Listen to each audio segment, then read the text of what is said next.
Hola, ¿qué tal? ¿Cómo están? Muy buenas tardes, días, noches, dependiendo de la hora que sea cuando estén viendo este video podcast y esta edición de Punto Cero. Nos da un gran placer poder estar con ustedes. Hoy vamos a platicar de temas que tienen que ver con la justicia, con la reparación del daño. Hace unos días tuvimos el Día Internacional de Víctimas por la Desaparición Forzada y para ello platicaremos con Graciela Rodríguez Manso. Ella es directora ejecutiva de la Comisión Mexicana de Defensa y Promoción de los Derechos Humanos. Graciela, un gusto tenerte de nueva cuenta aquí en Punto Cero. ¿Cómo estás? ¿Qué tal, Luis? Muchas gracias por el espacio. El gusto es mío de estar otra vez contigo y con tu auditorio.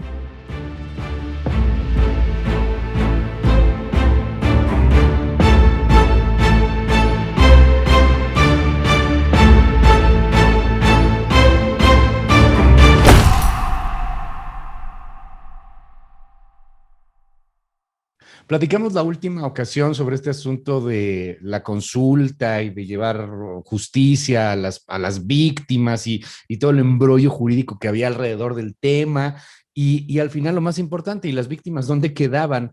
Y hoy día, pues en el marco de muchas situaciones que estamos viviendo, de una protesta en Palacio Nacional, donde llevaron este letrero gigante de decir 90,000 desaparecidos, yo quisiera preguntarte cómo va la cosa, cómo va el tema, qué es lo que puede venir, qué es lo que sigue. Sí, como bien lo dices, el hecho del contexto de la consulta popular, pues tanto organizaciones como la Comisión Mexicana de Defensa y Promoción de los Derechos Humanos y colectivos de víctimas pusimos en el centro del debate esto que es una deuda histórica con las víctimas, que es el derecho de acceso a la verdad, a la justicia, a la reparación y a la memoria y a las garantías de no repetición.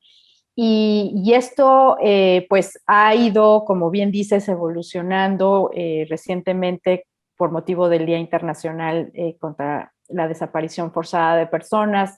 Pues el presidente de la República anuncia la creación de una comisión presidencial de verdad, justicia y reparación y memoria y no repetición en los casos correspondientes a la Guerra Sucia en México. Previo a esto, tanto la Comisión Mexicana de Defensa y Promoción de los Derechos Humanos como el Movimiento por la Paz con Justicia y Dignidad, dando seguimiento a este tema de la consulta, presentamos a distintas autoridades, entre ellas el propio presidente de la República, Secretaría de Gobernación, la Secretaría de Relaciones Exteriores, la Secretaría de Hacienda y Crédito Público y a la Comisión Ejecutiva de Atención a Víctimas, un escrito de petición solicitando la creación de estos mecanismos que se conocen como mecanismos de justicia transicional, en ejercicio de nuestro derecho de petición. Y el lunes pasado, el presidente anuncia esta comisión presidencial, que bueno, desde nuestra perspectiva nos parece que celebramos en cierto sentido que el gobierno federal por fin atienda de forma particular este periodo histórico que se caracterizó sucia, por ¿no? una política de terrorismo del Estado mexicano y que fue encaminada a detener, a torturar y desaparecer y ejecutar a las personas en los periodos de 1960, 1970 y hasta mediados de 1980. Sin embargo, insistimos en la necesidad de que no solamente se mire al periodo de la Guerra Sucia, sino también a las miles de víctimas de violaciones graves de derechos humanos que han sufrido atentados contra sus derechos desde 2006 a la fecha. ¿No? El tema de la comisión que se estará creando y de esta postura que ha tenido el presidente de la República fue muy claro, ¿no? Es hacia el pasado y no quiero politizar el asunto, pero el presidente piensa que hay un pasado antes de él y que con su llegada han cambiado muchas cosas. ¿Cómo está el escenario de hoy en esta administración, en estos años en particular? A lo mejor en los últimos de Peña Nieto o de Calderón. O sea, es que, insisto, no quiero politizar el tema, pero claramente sí la visión gubernamental es antes había desaparecidos, antes había víctimas, antes había violaciones de derechos humanos, ahora ya no las hay. Y sí las hay, Graciela. Por supuesto que las hay y de hecho si analizamos las cifras, ¿no? Por ejemplo, 91,000 personas desaparecidas y nuevamente 320,000 homicidios violentos, 350,000 personas en desplazamiento interno forzado y alrededor de 35,000 denuncias de tortura de 2006 a la fecha, pues nos dan una muestra de lo que realmente, de la crisis humanitaria que estamos viviendo y que no solamente insisto, debe concentrarse en el periodo de la Guerra Sucia, que, insisto, esto ya es un avance, pero deja de lado a todas las víctimas de este periodo de 2006, de la guerra contra las drogas y lo que es lo subsecuente hasta nuestros días, ¿no? ¿Cuál sería desde su perspectiva? Es que son muchas víctimas, hay mucho tema de violencia, hay mucha negación a la justicia, poco el acceso a la justicia y una gran impunidad. Entre todo este mosaico de estropicios, de desastres, yo te preguntaría cuáles son los que más destacan en este asunto: desapariciones forzadas, desapariciones que no son forzadas. Me refiero al tema del Estado, pues, o sea, de crimen organizado, como nos dices, homicidios, ¿qué es lo que ven como con mayor gravedad, pues? Pues es que en realidad lo grave es que son violaciones que se cometen de forma generalizada y sistemática, o sea, independientemente de los casos concretos que han dado origen y que son emblemáticos y ejemplificativos, la gravedad está precisamente en que estas violaciones se están cometiendo de forma sistemática y generalizada. Y entonces un ejercicio de verdad debe ser amplio y debe considerar a la diversidad de víctimas y de casos que se han registrado en el país. Porque es la forma para comenzar a promover acciones de memoria y tomar medidas para asegurar la no repetición de los hechos criminales que constituyen graves violaciones a derechos humanos y que permanecen en total impunidad. Entonces, la crisis humanitaria que estamos enfrentando en México, Luis, requiere de mecanismos de justicia transicional que pasan, sí, por la creación de una comisión de la verdad, pero que sea una gran comisión de la verdad que aclare y que clarifique estos fenómenos criminales. Digamos, los mecanismos ordinarios de acceso a la justicia como las fiscalías, como el Poder Judicial, son mecanismos que han sido creados para cuando los delitos y cuando las violaciones graves de derechos humanos son la excepción. Pero el problema es que el contexto mexicano, en el contexto actual mexicano, esto no es la excepción, son patrones, sí, claro. Son patrones de comportamiento de autoridades, fuerzas armadas, fuerzas policiales, ¿no? Crimen organizado, que para los que estos mecanismos ordinarios como las fiscalías y el Poder Judicial ya no son suficientes. Por eso insistimos en que en la creación de estos mecanismos extraordinarios que se conocen como mecanismos de justicia transicional, que no solamente están enfocados en la creación de una gran comisión de la verdad, sino también que tienen que ir acompañados con mecanismos internacionales contra la impunidad que ayuden a las investigaciones de contexto y a las investigaciones de los fenómenos criminales, que colaboren con las autoridades y que establezcan las capacidades para investigar con debida diligencia estos crímenes atroces que hemos venido enfrentando, sí desde la guerra, desde el periodo de la Guerra Sucia, pero durante el periodo sobre todo de 2006 que comienza la guerra contra las drogas y que se ha prolongado durante todo este tiempo, ¿no? Ahora, esta Comisión de la Verdad debería estar integrada por personas que no tuvieran estos intereses políticos de alguna u otra manera. Yo te preguntaría cómo puedes, desde el punto de vista ciudadano, pues, validar que esto no pase, ¿no? Porque a lo mejor termina por ser, espero que me equivoque, pero una charada, un ejercicio ahí político para decir, pues, que todo en el pasado fue culpa nada más de la corrupción o de los gobiernos priistas o panistas o de los tecnócratas o de cualquier otra cosa. ¿Hay alguna especie de garantía, inclusive jurídicamente hablando, como para que esto no sea solamente una llamarada de petate política y que realmente venga una comisión? ¿O al Sí, final depende del presidente? no, es que, o sea, hay experiencias en la región sobre la instalación de estas comisiones de la verdad y de las características mínimas que deben de reunir estas comisiones de la verdad. Y en nuestra propuesta ciudadana que en su momento presentamos al hoy presidente de la República, en ese entonces candidato y después presidente electo, vienen estas características. Y una de las características fundamentales de estas comisiones de la verdad es la independencia. Es decir, que esté conformada por personas, actores que tengan una legitimidad, un reconocimiento social, pero sobre todo un reconocimiento desde los colectivos de víctimas, porque finalmente es con base en lo que las víctimas vayan a platicar, con base en lo que las víctimas vayan a contar, que van a generarse pues el esclarecimiento para la que ha sido creada. Entonces tienen que tener una legitimidad con los colectivos de víctimas por un lado, pero también tienen que tener una legitimidad con las autoridades, porque finalmente es el Estado el que va a financiarlas,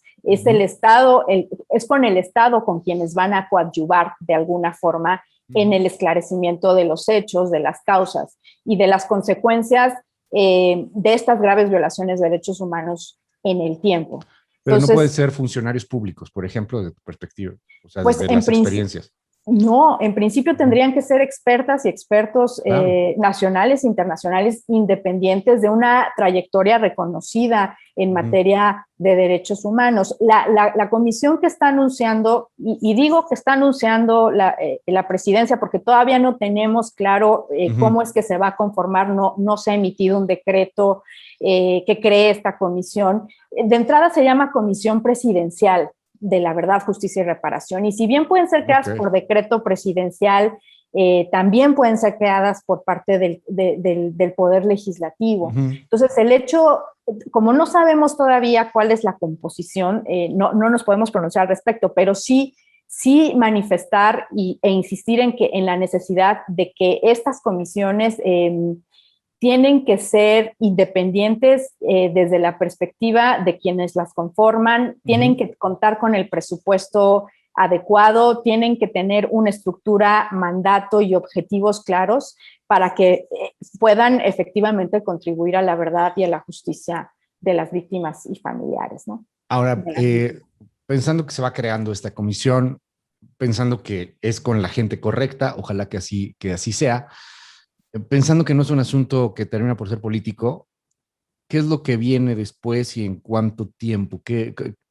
No, porque luego está una especie de riesgo de que algo se eternice, ¿no? Y siguen ahí y hay una comisión y sigue la comisión y cumple 40 años la comisión y no ha pasado nada.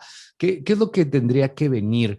¿Dónde se marca al final el proceso y la terminación de la misma? Sí, en realidad una característica principal de estas comisiones es que tienen que ser temporales, es decir, tienen que tener un periodo de funcionamiento determinado, ¿no?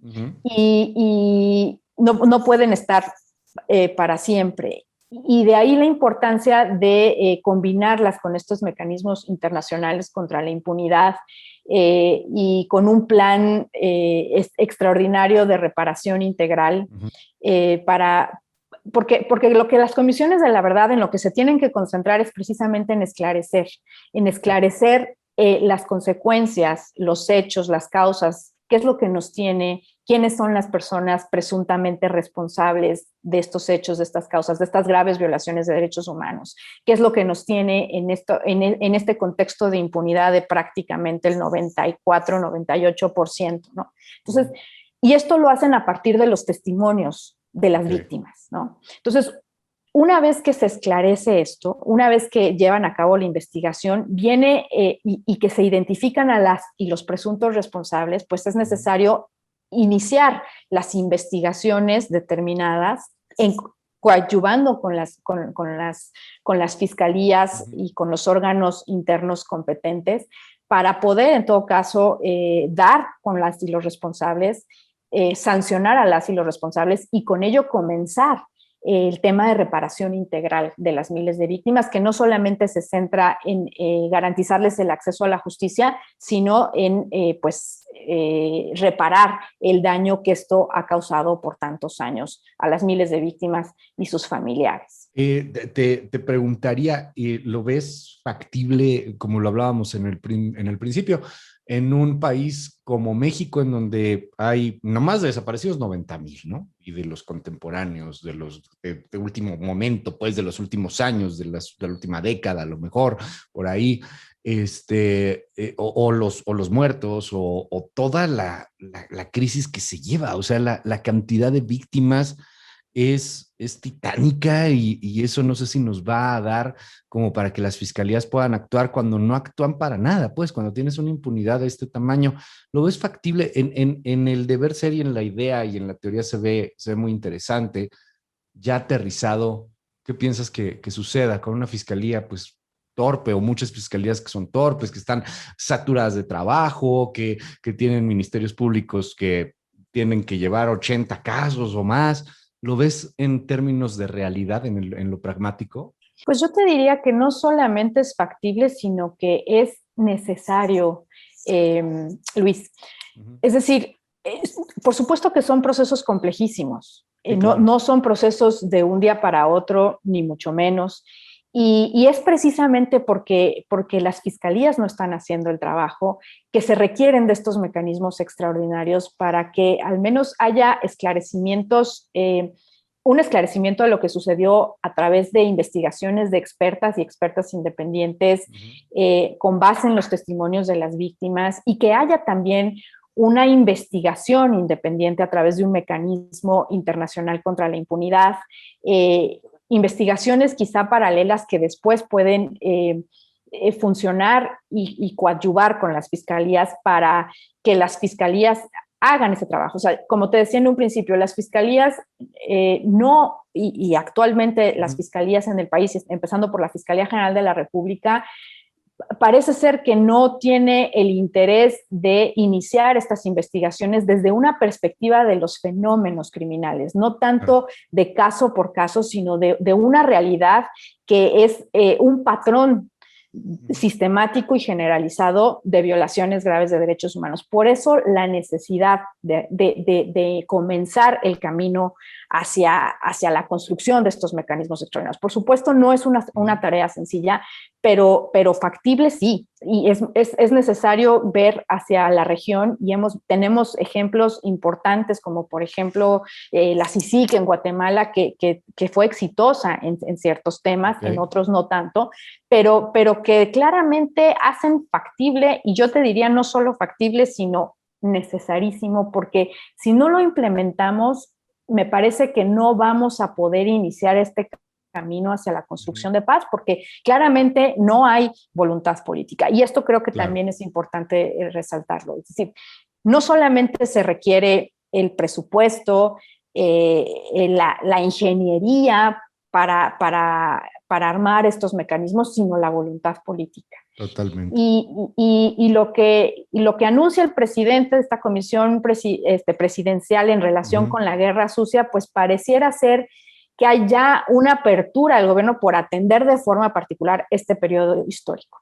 Vamos a ver si realmente esta apertura se conjuga con una voluntad política de crear un mecanismo que realmente funcione. Tenemos experiencias en México previas que no funcionaron precisamente porque estas comisiones de la verdad, piensa tú en la FEMOS en su momento, pues no tuvo esa característica de independencia. Entonces, si nos tomamos en serio esto, si hay una real voluntad política para hacerlo, pues claramente las características de estos mecanismos están en la región, están en la propuesta ciudadana que presentamos, y que sería cuestión de tomarla en cuenta y de iniciar el camino. Te aprecio muchísimo que nos hayas regalado estos minutos, Graciela. Estamos con Graciela Rodríguez Manso, ella es directora ejecutiva de la Comisión Mexicana de Defensa y Promoción de los Derechos Humanos. Mil gracias, y pues mucho éxito por el bien de todos. Gracias. Al contrario, Luis, mil gracias por el espacio y encantada de estar aquí contigo y con tu auditorio. Gracias. Seguimos en contacto. Pásala muy bien, muy buenas noches. Si nos sigue a través de MBS TV aquí en Punto Cero, o buen día, buena tarde si nos está siguiendo a través de internet. Bye bye.